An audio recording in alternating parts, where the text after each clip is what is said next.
Hi there, back again to share another recipe with you. Sorry it's been a little while, but today I'm going to share a recipe for a gluten-free Swiss roll filled with raspberry jam.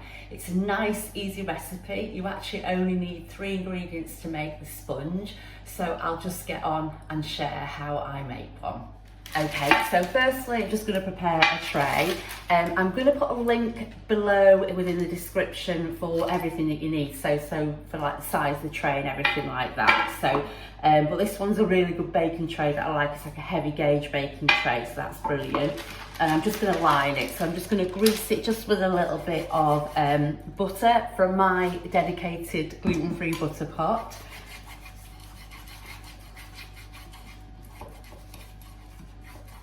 Okay, and then I'm just gonna slip some paper just to line it, some grease-proof paper.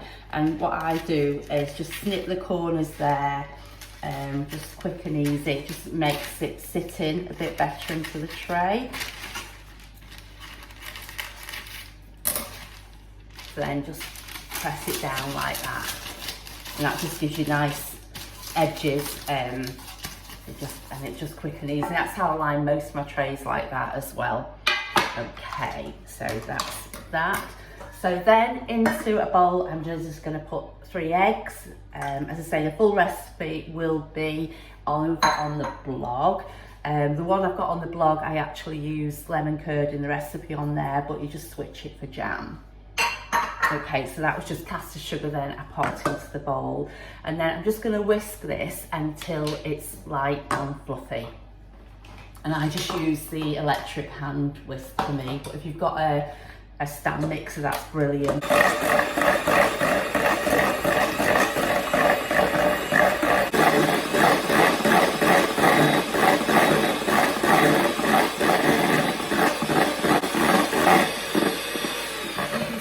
Light and fluffy, but you want to just continue whisking until it's more, paler than this.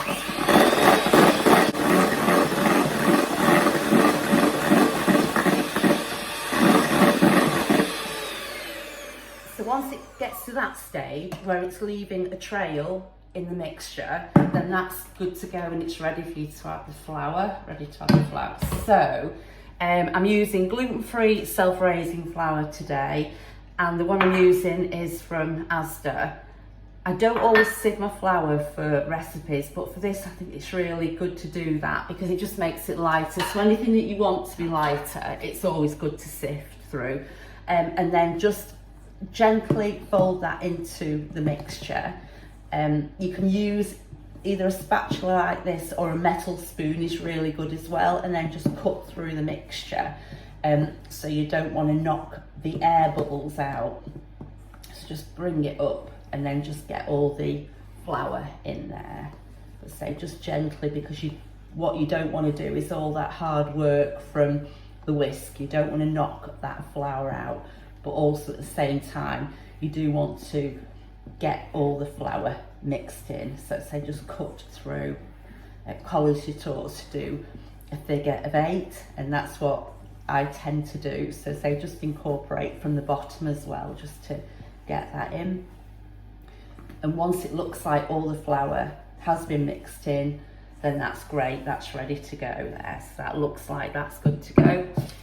So I'm just going to transfer that into here. Go sideways on, that might be better, that's better. Okay. So it's such a nice, easy thing to make, as many of the things that I share with you are.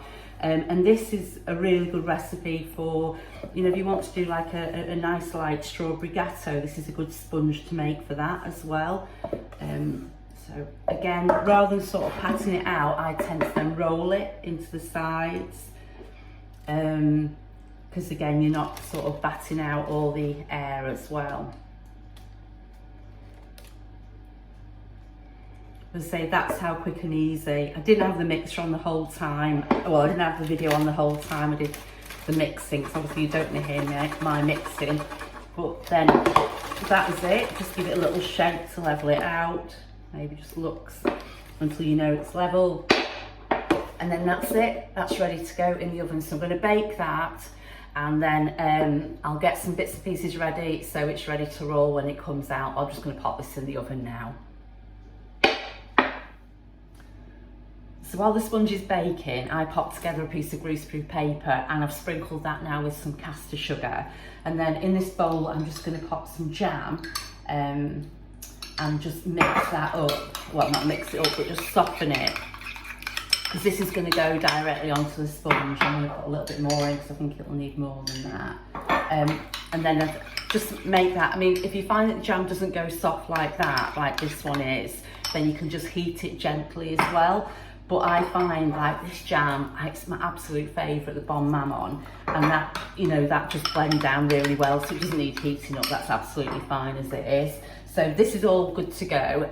When the sponge comes out, I'm going to turn it round so it'll be easier to work with that way, but just so you can see it. I think I'm going to need to change the angle how I show the videos, because it's not actually capturing everything, I think, from that angle, but we'll see how we get on. Okay, so that's the sponge all good to go now. I'm just going to transfer this onto the paper, like that. That tray's so hot, I'm just a bit awkward with it. Got the best tea towel to manage it.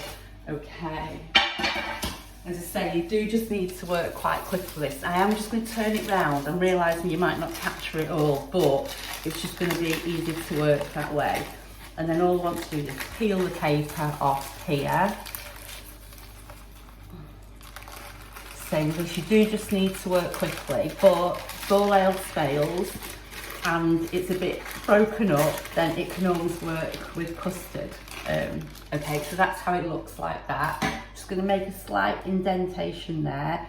Some people trim the edge, but I find that that's all right. I mean, if you want it to look like really super neat, then by all means trim the edge, but I think that's absolutely fine as it is like that. I think I'm going to need to have a bit more jam. Put that in there. So I'm just conscious about working really quickly. It's quite a while since I've actually made a Swiss roll, so it's nice to do it. And it is, as I say, I showed you how quick and easy it is to do. I mean, it reminds myself, it's not just saying to you, it reminds me how easy it is as well. So, okay, I actually realised I went for the wrong part before. So here you go. So some people do it with the paper behind, and I suppose you can. I might actually just try it like that, because it's better with the paper behind, so go with it. I don't know if I'm doing that the right technique, but there we go. So, and that's our finished Swiss roll. Yeah, I think actually by me doing it with my hands initially, I was breaking it up a little bit. So go with the paper. I've just learned something better there by doing it better today. So that's it, and then, because that's just melted over a little bit of sugar, what I'd probably do is just sprinkle, yeah, I'm just going to sprinkle a little bit more caster sugar over there, just to make it look pretty.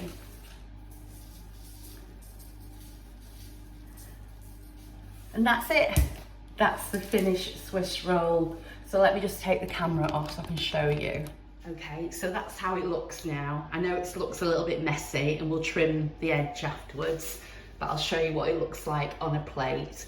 But I'm really pleased with that, because, as I say, it's a long time since I've actually made one myself, and it proves again that gluten-free baking can work. I forgot to mention before, the flour used was the Asda, I said that before, but that flour's actually got xanthan gum in already, so you don't need any extra xanthan gum, but as I mentioned, I will put the link there for you to check it out as well.